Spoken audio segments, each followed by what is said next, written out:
Isteri kita ni bukan binatang. Isteri kita ni bukan kucing, anjing, kura. Isteri kita ni amanah yang sangat besar. Yang Allah kata ku anfusakum wa ahlikum nara.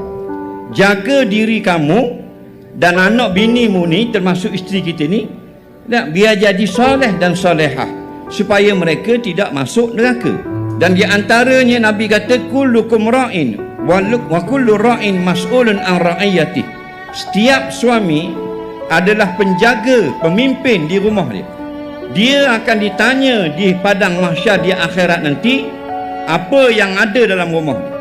Nombor satu yang ditanya isterinya.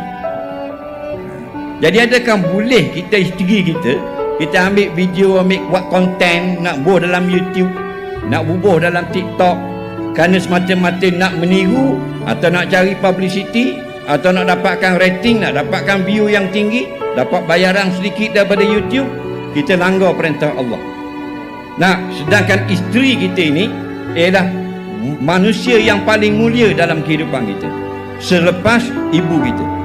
Kalau orang tanya siapa yang mulia, mula-mula ibu kita, kemudian isteri kita. Kerana mereka ini amanah Allah untuk kita jaga, dan mereka akan lahirkan zuriat kita yang menjadi kebanggaan Nabi Muhammad sallallahu alaihi wasallam. Bukan nak ditunjuk-tunjuk, bukan nak ditayang-tayang. Kerana apa? Kerana nak populariti. Gila nak soho. Hang lagi. Kita sanggup langgar perintah